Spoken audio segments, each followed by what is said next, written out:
سلام علیکم همدیران عزیز از آین گروه و باقی امروز 4 مارس سال 2025 می باشد و من این سال بهار یکمین مرتبه درخت هایم رو کار میکنم هرچند که حالا انچه دیرم شد اثبات نمیکنیم دریو نمیکنیم و یکم کارکرد رو من با دوروی خورس این فونگیسید یعنی که این اینجا نشون دیگه فونگیسید یعنی که دارو با مقابل کسلی خورس با مقابل کدام کسلی است من شده اینترنت رو با شما خونم این با کدام درخت ها حاضر ما دارو میپوشیم این با درخت های دونکدار و غیر دونکدار یعنی که با زرد آلو میچوشیم اولوچا، اولو بولو، نوک، شفتالو، سیب، گیلاس. وزیر اول من برای همین شفتالو میپوشم که مقابلی برگا جینجک میزند سرخ میشود کسل. این با مقابل اول نقص کار میکند در اولی بهار در وقتی ساکنی. گرمی بعد شد از 25 گذشت علاقه این کم کار میکند بعدی گرم شد ما میزنیم داروی سکور این رو بدتر میزنیم این رو یک 10 روز پس از کار میزنیم حاضر خورس میزنیم دیگه مقابل کسلی های آلترناریوس بیلگنیل یعنی میپوسد میوه ها کن کلاسترس پاریوس کوکامیکوز کمپلکس گنیل یاگدای همه پوسیشو کوکامیکوز مانیال نهجوک و همین سالا نوکی که میدود و بعد خشک میشد یا سیب سیاه شده میبیاید پرشا بلوی سیب خیلی ارد پوشیدگی برین کسل میشود بعد خشک میشود پلادوای گنیل سیره گنیل یعنی پوسیدنی میوه ها همه گونه پوسیدنی میوه ها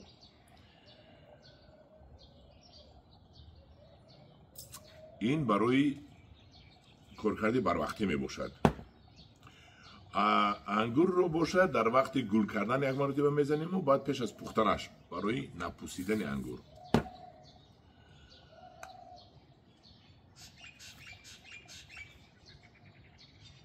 همین 2 ساعت در بلوی درخت ایستد کارش رو میکند خلاصی گپ این خروس رو من از زورخونه خورشید گرفتم از گردشی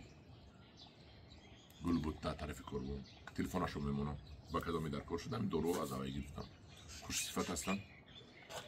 و من محکم بود 5 گرم در 10 لیتر آب میرود من خودش نویسونده داد 10 گرم در 20 لیتر آب یعنی که در 10 لیتر 5 گرم میرود این اپاکوفکش محکم است من میکشویم این خاککی است و من باز چینک هم دارم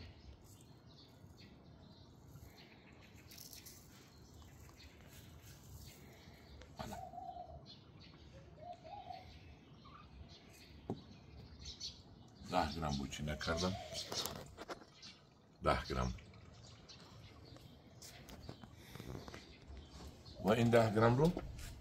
در اینجا 20 لیتر آب است در 20 لیتر آب ما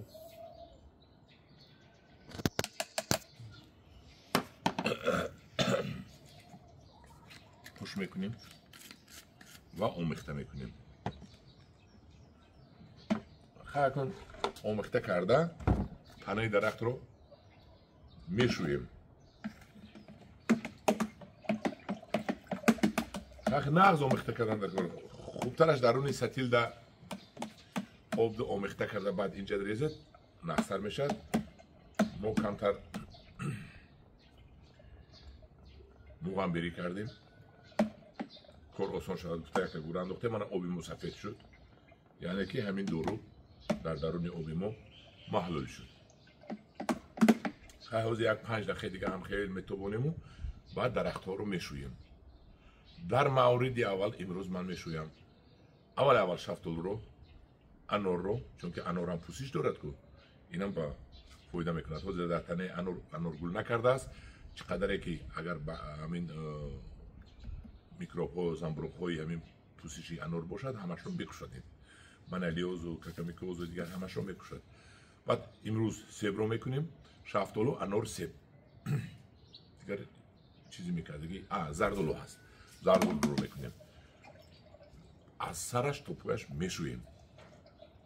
و باز یک هفته پس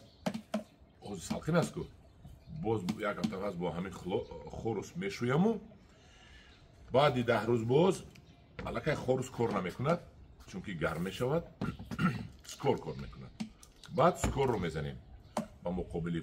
همه گونه کسالی های جیل زدن. من همینم با مقابل جیل زدن هست، با مقابل جیل زدن، با مقابل پوسیش و من همین دیگر کسالی ها سکور رو میزنیم. بعد توپاز میزنیم، ایمپاکت میزنیم. باز ویتامین ها در همین ظرف هر نمود ویتامین ها رو ایلوه میکنیم تا نشونامای درخت ما خوب شود. ویتامین ها در مغازه ها بسیار است، نامش رو نمیگویم. گومت ها هست، گومت های کلی هست، گومت ها هر گونه گومت ها هست. گومت های تاجیکستانی هست، بسیار گومت های تاجیکستانی در زوادی ازوتی تاجیکستان بسیار با صفت نفسش رو میبرن. من قدر هم 1 لیترش هست، هم در سطح 12 کیلوش هست. من هم درون عزیز اکنون رفته درخت شستن رو نشان دادنش رو برای من حاجت نیست. من دیدید آب سفید شد و حاضر ما میریم درختمون رو، شفتالو رو، انار رو، زردالو، سیب رو با همین میشویم. این کمی میکند، البته ممکن 2-3 پوش زنیم. دستگاه ما برقی است، 2 سال برد با اکامولاتورش رو، منبع برقش رو عوض کردیم.